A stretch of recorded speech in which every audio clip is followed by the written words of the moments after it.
Chapter 1. Sir Walter Elliot. Walter Elliot, Baronet, born 1st March 1760, married Elizabeth Stevenson, 15th July 1784. Sir Walter's favourite daughter was Elizabeth. She was 29, but she was still very good-looking. Anne was 26, and had been pretty a few years before, but now she was pale and thin. Mary had grown fat since her marriage. Lady Russell had deep lines around her eyes. Sir Walter took great pleasure in thinking that of all the people he knew, only he and Elizabeth were still as good-looking as ever. Elizabeth will marry a great nobleman, he thought, and he did not notice that he had been thinking it for the past 13 years. When Elizabeth was 16, she had planned to marry her father's heir, William Walter Elliot. That was the only way she could keep her father's property. When she met the young man, she liked him. He was invited to Kellynch Hall, but he never came. A year later, he married a rich woman from a middle-class family. Elizabeth was angry and upset. Her life went on rather emptily. She went to elegant parties and visited friends. She tried to fill the time, but it was difficult, since she had no talents or interests.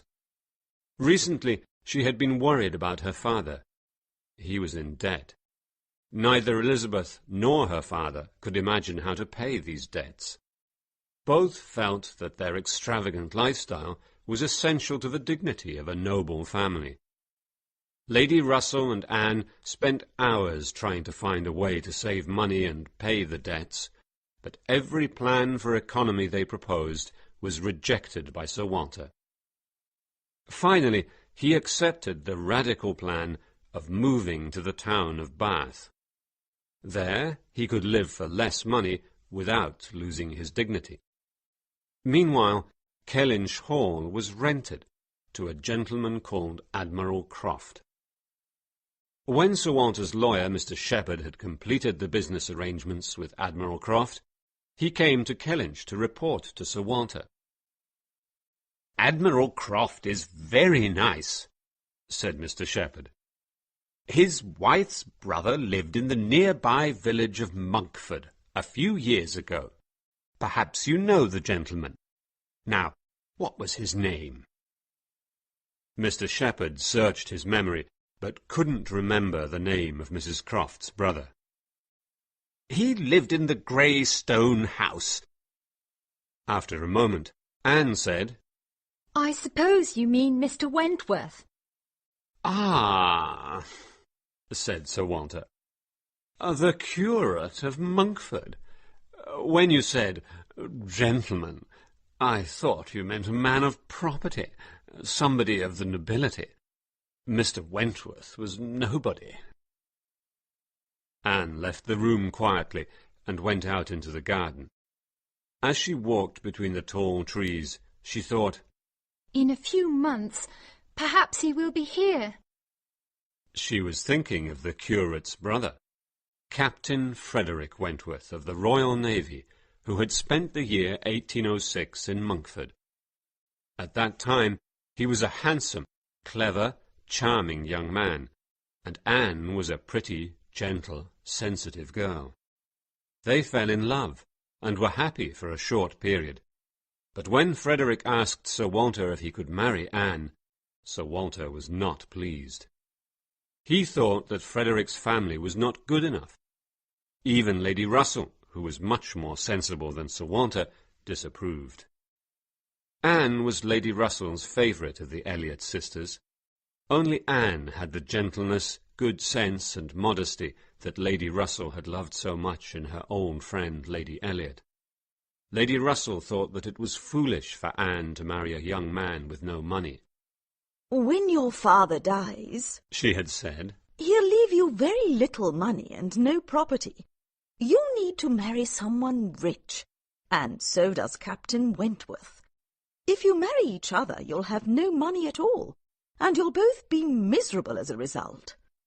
Anne was too gentle to argue against this. She broke off her engagement to Frederick, convinced that it was the best thing for him. Frederick was angry and hurt. "I'm sure that I'll earn money and promotion in the Navy," he said. But Anne continued to resist him, and finally he went to sea. That was 8 years ago, when Anne was 19. Very few people knew about the relationship between them. His sister, Mrs. Croft, had been abroad with her husband at the time, and Anne's sister, Mary, had been away at school. Captain Wentworth had never returned to Monkford, because his brother had moved away. In the 8 years since Captain Wentworth had left, Anne had never fallen in love with anyone else. Mr. Charles Musgrove had asked her to marry him, but she had refused, and he had married her sister Mary instead. Anne read about Captain Wentworth's career in the newspapers. He had been right. His Navy career was a great success. By now he must be quite rich, thought Anne sadly. He had never married. Thinking about it now, Lady Russell's advice seemed too cautious. Anne thought she was being prudent, but instead she had ruined her life. Mary lived at Uppercross, 3 miles from Kellynch Hall. One day she said to her sister Elizabeth, "When you go to Bath, please leave Anne with me. I'm not well, and I need Anne's help." All right. said Elizabeth. No one will miss her in Bath. Elizabeth's friend, Mrs. Clay, a young widow, was going to Bath with them. Elizabeth was perfectly happy with the thought of her father and her friend as her only companions. Anne was also happy with the arrangement, and gladly accepted Mary's invitation. She did not like Bath. She much preferred to stay in the country close to Lady Russell, who appreciated her. She and Mary did not enjoy each other's company, but at least Mary valued her help, and this way she did not have to go to Bath. There was only one problem with the plan. The idea of Mrs. Clay staying for months with Elizabeth and Sir Walter at their house in Bath made Anne worried. Mrs. Clay was not a pretty woman, but she was intelligent and friendly. Anne thought it imprudent to let a pleasant young single woman stay in the house with Sir Walter for so long a period. She told Elizabeth this, but Elizabeth replied, Nonsense! Father doesn't find Mrs. Clay attractive. Besides, she isn't from a noble family. There's no danger. So Sir Walter, Elizabeth, and Mrs. Clay left for Bath, and Anne moved into Mary's house. Mary lived in the cottage, the smaller of 2 houses on a large property owned by her husband's parents. Mr. and Mrs. Musgrove Senior lived in the great house. Anne and Mary spent a lot of time with Mr. and Mrs. Musgrove and their daughters, Henrietta and Louisa. They were rather pretty, lively, fashionable girls who were very popular in the neighbourhood. They seemed to enjoy life a lot, but the only thing Anne was envious of was their friendly feeling towards each other. This was very different from Anne's relationship with either of her sisters. Chapter 2. Captain Wentworth. When Admiral Croft and his wife arrived at Kellynch Hall, Mary and Charles invited them to the cottage. Mr. and Mrs. Musgrove and their daughters were also invited. "Dear Mrs. Croft," said Mrs. Musgrove, as soon as the introductions were over, "did you know that my son Dick served in the Navy under your brother, Captain Frederick Wentworth?" Really? asked Mrs. Croft. And what does your son do now? "The poor boy died at sea," cried Mrs. Musgrove, with tears in her eyes. Oh, I'm so sorry to hear that, said Mrs. Croft. "But in one of his letters to me he wrote, 'Captain Wentworth is a fine, courageous young gentleman.' Yes, he admired your brother very much, Mrs. Croft." In fact, Dick Musgrove had been a stupid, lazy, difficult young man, so his parents had sent him to sea. He was as difficult in the navy as he had been at home. When he had died 2 years before, at the age of 20, no one, except his mother, really felt sorry. Mrs. Croft, who was a sensible, confident, straightforward lady, tried to comfort Mrs. Musgrove.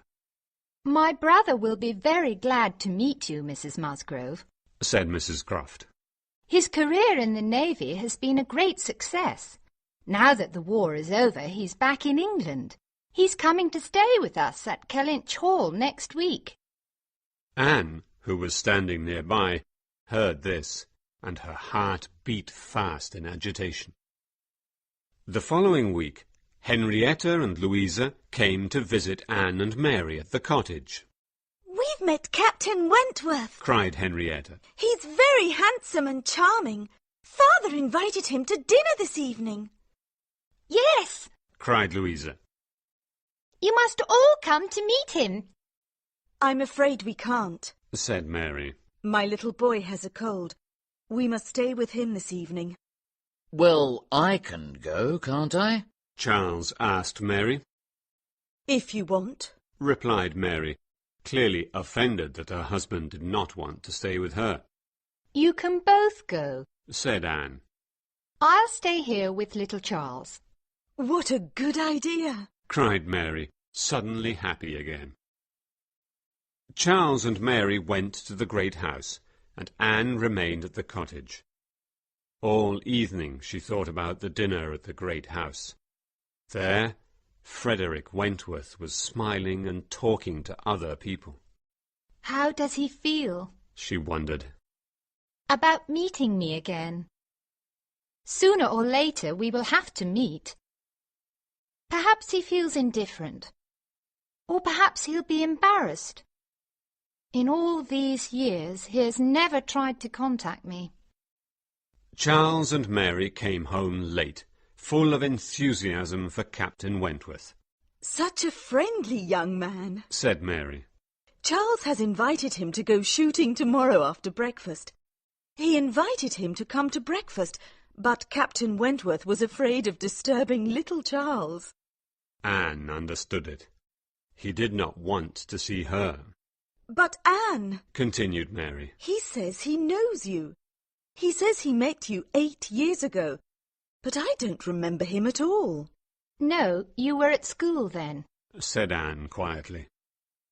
The next morning, Henrietta and Louisa walked down to the cottage with Captain Wentworth. When Anne saw Captain Wentworth walking towards the cottage, she blushed, and she could hardly breathe from nervousness. "Ah," said Mary. "Henrietta and Louisa have come too. They probably want to walk and watch the shooting. If you can stay with little Charles, Anne, I think I'll go with them." "Certainly," said Anne in a trembling voice. And suddenly he was there, in the drawing-room. He bowed to her. She curtsied to him. Her eyes met his briefly, then looked away again. She heard his voice. He made polite conversation with Mary for a few minutes. And then he was gone, with the Musgrove sisters, Charles and Mary, and Anne was left alone in the drawing-room thinking, "Thank God that's over." "Captain Wentworth wasn't very polite to you, Anne," said Mary when she returned. "As we left the house, Henrietta asked what he thought of you, and he said, 'She's changed so much that I hardly recognized her.'" Mary, being rather insensitive, had no idea how much pain her words caused her sister. "It must be true," thought Anne. "but he hasn't changed. He's just as good-looking as ever." His comment hurt her, but it also made her calm. "If I have changed so much," she thought, "there is no hope that he will love me as he did before. So be calm. she told herself. If you can be calm, you will be content." Surprised by Henrietta's question, Frederick Wentworth had told the truth. but he had not expected anyone to repeat his comment to Anne. He had not forgiven Anne Elliot. She had abandoned him, and in doing so she had shown weakness of character. She had allowed herself to be persuaded by others. He had loved her, and he had never felt that way again about any other woman. He had never met another woman he considered to be equal to her.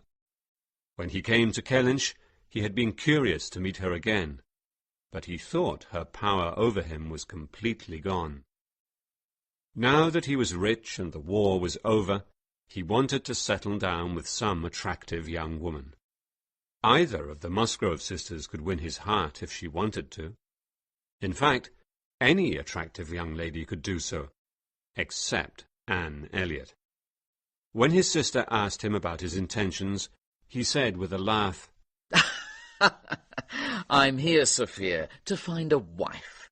Any young lady can capture me with a little beauty, a few smiles, and a few compliments about the navy."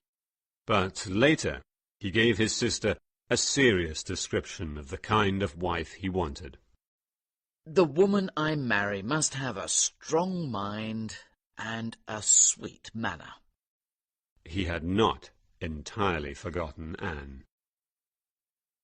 From then on, Anne was often in Frederick Wentworth's company, though never alone with him.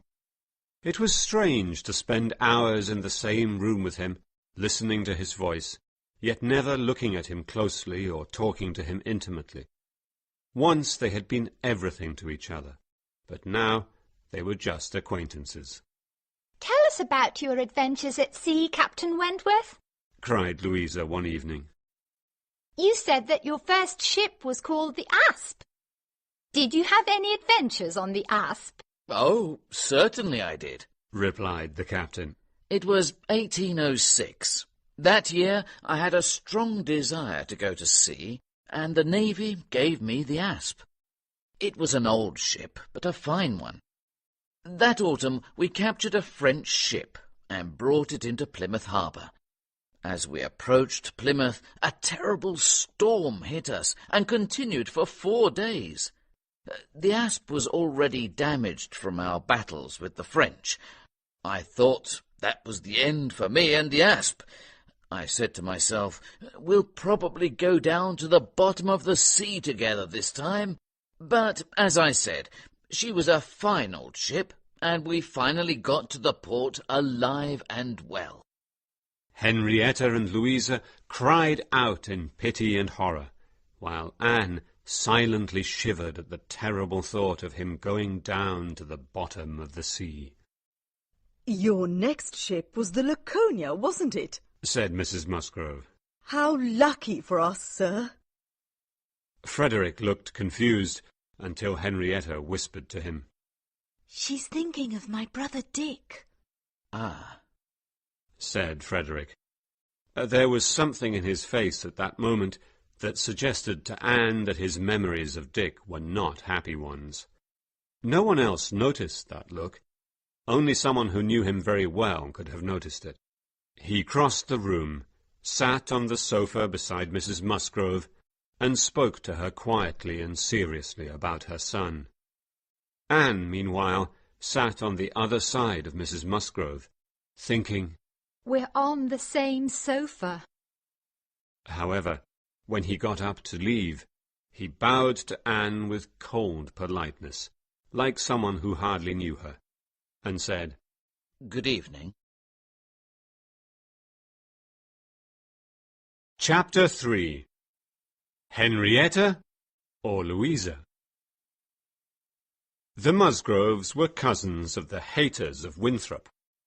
Winthrop was a large farm 2 miles from Upper Cross, and the Hayter family were, for the most part, plain, ignorant people.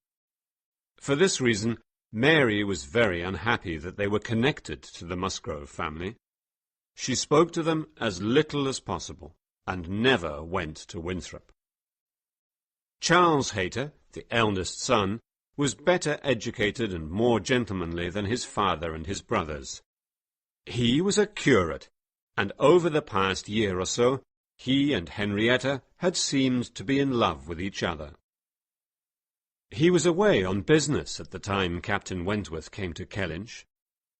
When he returned, after 2 weeks, he found that everything had changed. Henrietta did not look at him with loving eyes any more, or listen attentively when he spoke. Both she and Louisa gave all their attention to Captain Wentworth. Everyone at Uppercross seemed to be charmed by the captain, but Charles Hayter did not find him charming at all. One evening, when they were alone in their room, Mary said to her husband Charles, Captain Wentworth seems to like your sisters very much. He spends a lot of time with them. Do you think he'll marry one of them? Maybe, said Charles. I think perhaps he'll marry Louisa. Well, Louisa is the livelier of the two, but Henrietta is prettier, said Mary. True, her husband replied. But I think Henrietta is already in love with her cousin, Charles Hayter. Oh dear, I hope not, cried Mary. That Hayter family is so common. We really don't want to be any more closely connected to them than we already are. But Charles is in a good position, said her husband. He's the eldest son, so he will inherit Winthrop. And he's a curate. He'll probably become curate of the church of Uppercross when the old vicar retires. Well, I hope that Henrietta will marry Captain Wentworth instead, said Mary. He's a fine young man, and I hear that he made £25,000 during the war. That's a splendid fortune.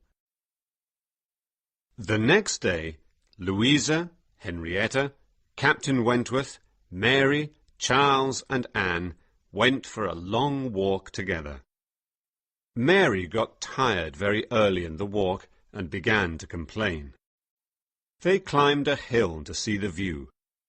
There, below them, was Winthrop, without beauty and without dignity. I had no idea that we were walking towards Winthrop, cried Mary. Let's go back now. I'm tired. Henrietta had known the direction of their walk. In fact, she and Louisa had chosen to walk towards Winthrop in the hope of seeing their cousin, Charles Hayter. He had not been to visit them at Uppercross for days, and Henrietta had begun to feel sorry about paying so much attention to Captain Wentworth and so little attention to her cousin. She looked down at Winthrop sadly, and, not seeing her cousin, she replied to Mary, All right, and turned to walk back to Uppercross. No! cried Charles and Louisa. Louisa whispered something in her sister's ear. Then Charles said, Henrietta and I shall go down and say hello to the Hayters. You can wait for us here. We won't be long.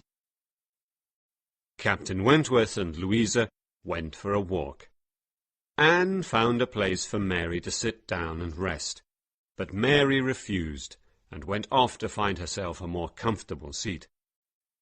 Anne was very tired too, so she sat down and waited quietly for the others to return. After a while, she heard Louisa's voice on the other side of the hedge. And so I made Henrietta go. I knew that she wanted to go to Winthrop to see her cousin, but she's so weak. She always lets herself be persuaded by other people. When Mary said we should go home, she agreed, even though she wanted to see her cousin. I never let myself be persuaded by other people. Once I have decided what I want to do, no one can persuade me to do something else. Then Frederick spoke. She's very fortunate to have you to help her, he said. If your sister and Mr. Hayter are in love, they must be strong. They can't let other people influence them. Your sister's very nice, but I see now that you have the stronger character. Anne sat very still, afraid of being seen by the two people on the other side of the hedge. Well, I never let Mary tell me what to do, Louisa replied. She's so proud and snobbish. I wish Anne was Charles's wife instead. Do you know that Charles wanted to marry Anne? After a moment's pause, Frederick said, Did she refuse him? Yes. Mother and Father think that her friend Lady Russell persuaded her to refuse. She thought that Charles wasn't good enough for Anne because he doesn't read poetry. Their voices became quieter as they walked further away. Anne sat still, hardly breathing. Now she knew what Captain Wentworth thought of her. Everything he had said about strength of character and weakness, about allowing yourself to be persuaded by others, made that perfectly clear. He had also shown a curiosity about her, which made her heart beat fast. Charles and Henrietta returned from Winthrop, bringing Charles Hayter with them. Henrietta and her cousin looked very happy. Clearly, their misunderstanding was over. They began the long walk home. Louisa and Captain Wentworth walked in front, Henrietta and her cousin behind them, and Charles Musgrove was at the back with Anne and Mary. Just then, Mr. and Mrs. Croft drove up in their carriage. Does anyone want a lift to Uppercross? Asked Mrs. Croft. I'm afraid we only have space for one person. Everyone refused. Henrietta and Louisa were not tired, and Mary felt offended at not being asked before the others. Nobody? Well, enjoy your walk, said Mrs. Croft. But then Captain Wentworth went up to the carriage and whispered something to his sister. Miss Elliot, cried Mrs. Croft. You look tired. Please come with us. Anne really was tired. At first she refused, but the Admiral and Mrs. Croft insisted, and soon she was in the carriage, knowing that Frederick had worried about her. He had seen that she was tired. She understood him. He could not forgive her for the past, and he was now thinking of marrying another woman. But even so, he could not see her suffer without wanting to help her.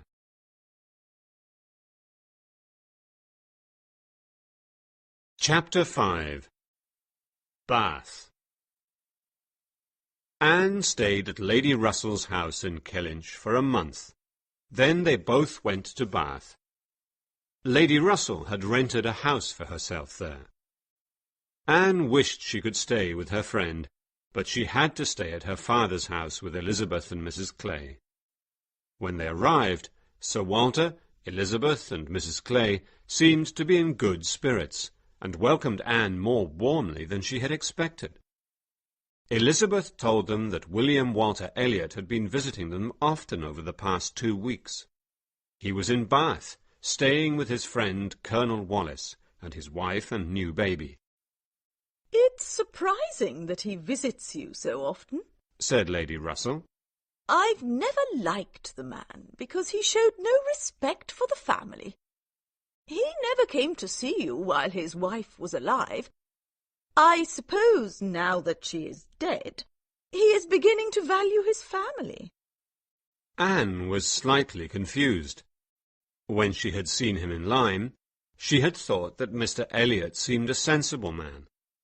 Why, Anne asked herself, is he so interested in making friends with the family now, after all these years? She thought perhaps it was for Elizabeth. Certainly, Elizabeth herself and Mrs. Clay thought so.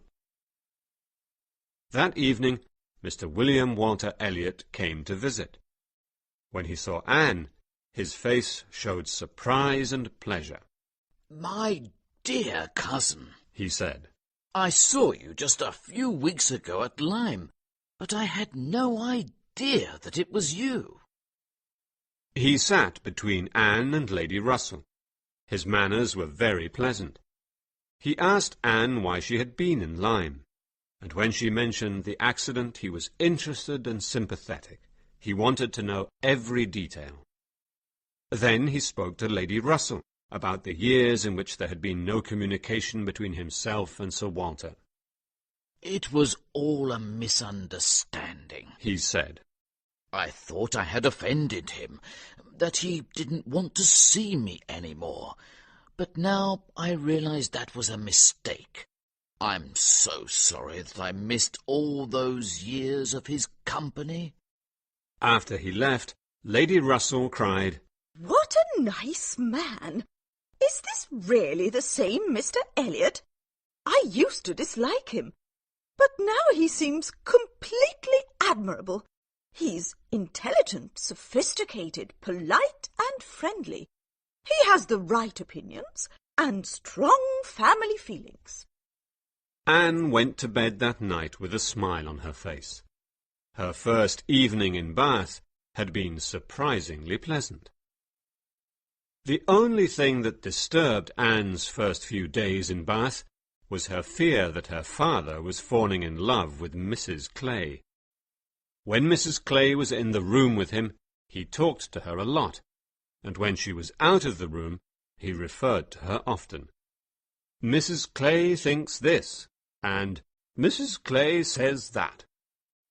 One evening, when Mr. William Walter Elliot and Lady Russell were visiting them, Sir Walter and Elizabeth spoke with great enthusiasm about Sir Walter's cousin, Lady Dalrymple. "She has come to Bath and has rented a beautiful house in Laura Place, which is, of course, the best street in town," said Sir Walter. "Since we are cousins, I called on her immediately, and she invited us to tea," Yes, said Elizabeth. she's a really charming lady, and her carriage is the most splendid one in Bath. Anne was embarrassed. She had never seen her father and sister in contact with nobility before, and she felt ashamed of them. Usually she considered them too proud, too conscious of their own position in society, and snobbish towards anyone they considered inferior. But now, for the first time, she wished they had more pride. She wished they did not show so openly how important it was to them for Lady Dalrymple to recognize them and treat them as equals. Lady Dalrymple was pleasant enough, but she was nothing special. She was not intelligent or cultured.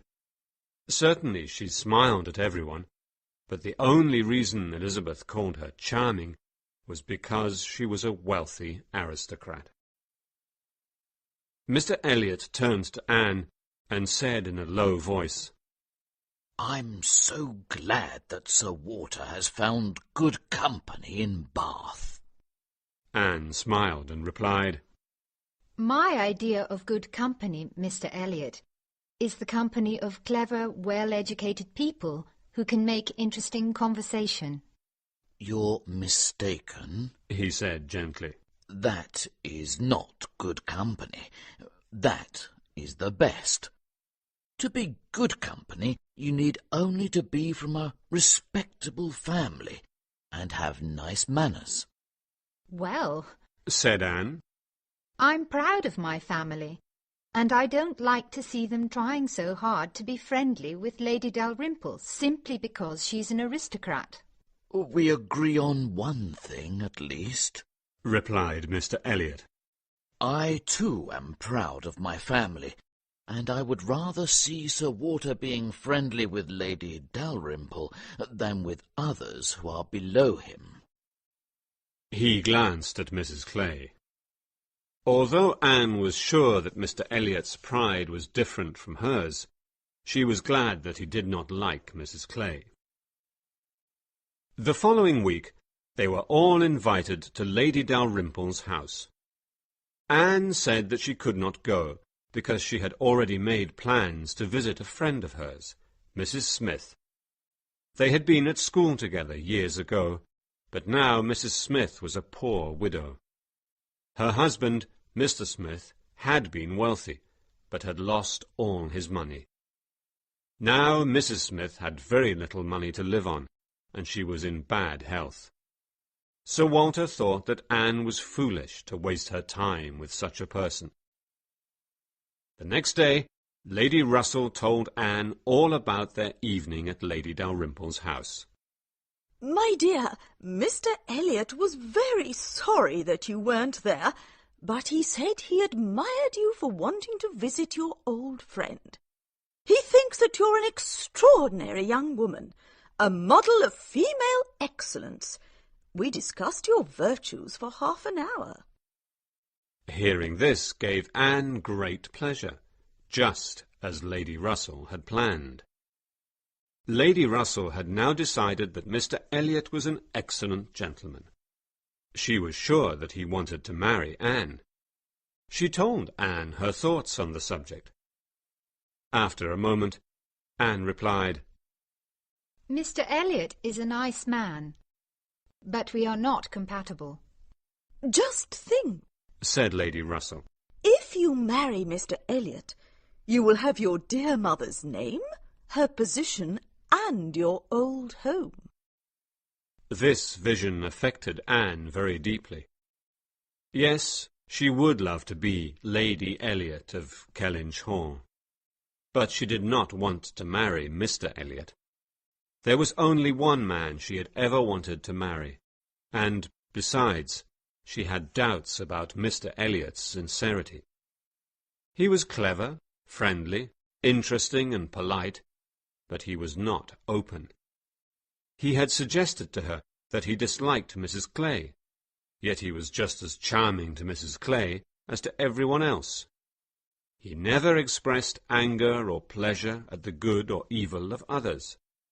She preferred people who occasionally made mistakes, but were warm-hearted and sincere. Chapter 6. A Surprise. In February, the Crofts came to Bath. When they arrived, Mrs. Croft sent a note to Anne, inviting her to visit them. The same day, Anne received a letter from Mary. Dear Anne, I am sorry not to have written for so long, but now I really must write to tell you some interesting news. Last Tuesday, Louisa came home from Lyme to the great house here at Upper Cross. Mr. and Mrs. Harville and Captain Benwick came with her. As soon as they arrived, Captain Benwick asked to speak with Mr. Musgrove in private. What do you think? He asked Mr. Musgrove if he could marry Louisa. Mr. Musgrove agreed, and now they are engaged. What a surprise! We thought that Louisa was going to marry Captain Wentworth. When she read this, Anne's heart beat fast, and she blushed at the thought that Captain Wentworth was now free. She was full of joy. She left the house with the idea of going to visit the Crofts, but on the way she met Admiral Croft. Ah, Miss Elliot, what a pleasure to see you, said the Admiral. Do you have time to take a little walk with me?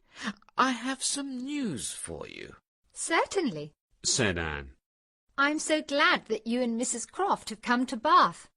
What is the news? It's Miss Louisa Musgrove, he said. I thought that Sophia's brother, Frederick, was going to marry her, but now it seems she's going to marry James Benwick. Really? said Anne. I hope that this hasn't caused problems between Captain Wentworth and Captain Benwick. They are such good friends. I don't think so, said the Admiral. Frederick wrote and told us all about it. He didn't seem angry or disappointed. Perhaps we were all mistaken in thinking he was in love with her. After her accident, you know, we thought he would stay in Lyme until she was better. But after 2 weeks, he went off to stay with his brother in Shropshire. If he was thinking of marrying her, he'll have to start all over again with somebody else. I think we should invite him to stay with us in Bath. In fact, while Anne was taking her walk with Admiral Croft, Captain Wentworth was already on his way to Bath, and the next time Anne went out, she saw him. She was walking with Mr. Elliot, Elizabeth, and Mrs. Clay, when suddenly she saw Captain Wentworth walking towards them with some of his navy friends and their wives. She felt confused, lost and embarrassed about her own feelings, which were somewhere between delight and misery. Captain Wentworth saw her and immediately went red in the face. He seemed even more confused and agitated by the sight of her than she was by the sight of him. They stopped and spoke to each other like polite acquaintances. Anne noticed that Elizabeth turned away, as if she did not know him. When Anne and her companions were gone, one of the ladies in Captain Wentworth's group said, "It's clear that Mr. Elliot likes his cousin." "Yes," replied another lady. "he's always with them, and he always walks with his cousin Anne. What a good-looking man he is." "And Anne Elliot is very pretty, if you look at her closely," said the first lady. "Most people think her sister is prettier, but I don't." Captain Wentworth listened to them in silence as he walked. He had recognized Mr. Elliot immediately, from the one time he had seen him in Lyme. Days passed, and Anne had no opportunity of seeing Captain Wentworth.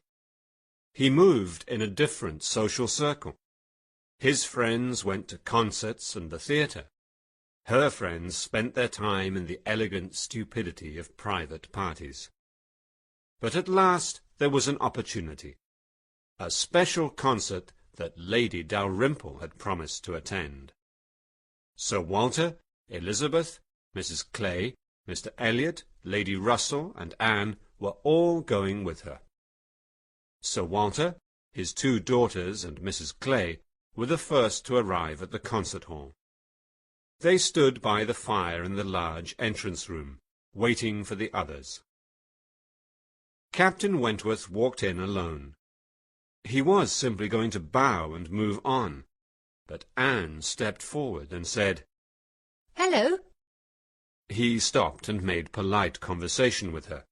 Sir Walter made a slight bow to Captain Wentworth, and Elizabeth curtsied. Captain Wentworth bowed to them. When they had discussed the weather, Bath, and the concert, there was a pause in the conversation. Then Captain Wentworth said, "Have you heard? Louisa's accident in Lyme did produce one good result. She's engaged to be married to Benwick." "Yes, I heard," said Anne. "I hope they will be very happy," said the captain. "They have no difficulties at home. Mr. and Mrs. Musgrove are behaving very honourably and kindly. They don't oppose the marriage, even though Louisa could have found a richer man." He stopped speaking suddenly, when he noticed that Anne was blushing and looking at the ground. Then he realized that his words might seem to refer to their own past. "I was surprised by their engagement," he continued, a little nervously. "They are so different. Louisa is a very sweet, friendly girl, and she's not stupid. But Benwick is something more. He's a really intelligent man. He reads a lot and thinks deeply. Fanny Harville was like him in that way. She was an extraordinary woman, and his love for her was real. A man doesn't get over the loss of a woman like that. I'm surprised that he's able to love someone else at all, especially so soon after Fanny's death." Anne was breathing very quickly and feeling 100 things at the same time. But they were in a public place, surrounded by other people. She tried to bring their conversation back to everyday things. "I would like to go to Lyme again," she said. "But you had such a terrible experience there. I'm surprised you want to go back." "My memories of Lyme are not all bad," said Anne. Just then, Lady Dalrymple and the others came in, and Anne had to leave the captain. When they took their seats in the concert hall, Anne looked around, hoping to see him. Mr. Elliot sat beside her and began talking to her in a low voice. "I'm so glad I can sit beside you this evening," he said. "On Thursday I'm going to visit some friends in Thornbury, and I won't be back until Friday evening. I'll miss the pleasure of your company." The concert opened with some Italian love songs, and the texts were included in the concert program. Mr. Elliot asked Anne to translate them for him, and she did so. "You are so clever," he said. Oh, Replied Anne. not really. My Italian isn't very good. "And modest. Too modest," said Mr. Elliot. You've only known me a few weeks. Said Anne. You don't know my character well yet. "Perhaps I know more about you than you think," he replied. "I heard about your character long before I came to Bath." Really? Said Anne in great surprise. Who spoke about me to you? "I'll tell you some other time, not now. Said Mr. Elliot. For now, all I'll say is that the name Anne Elliot has for many years been an interesting one for me. I hope that name will never change." Anne looked away from him in embarrassment. She did not want to talk to him any more. She wished he wasn't sitting next to her. Just then she heard Lady Dalrymple say to her father, "A very fine young man. Who is he?" "Captain Wentworth," Sir Walter replied. "I know him only slightly." Anne looked in the direction in which they were looking, and saw him. He was looking at her. Just as her eyes met his, he looked away.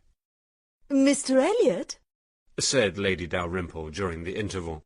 come and sit beside me. I want to ask you something." To Anne's relief, Mr. Elliot moved away. The seat beside her was now empty, and after a few minutes, Captain Wentworth came over to talk to her. He looked unhappy. Something must have happened since they had spoken in the entrance-room. Anne thought that perhaps Lady Russell or her father had glanced at him in an unpleasant way. Do you like the concert? She asked. "No, the music isn't very good," He replied. "I think I'll leave now." The next song is beautiful. It's worth waiting for. Said Anne. "No, He said, in a voice full of emotion. there's no reason for me to stay." And he left. He's jealous of Mr. Elliot. Thought Anne. For a moment, this thought gave her great pleasure. But then she felt hopeless and depressed. How could she tell him the truth? How could she let him know that she did not care for Mr. Elliot at all? Chapter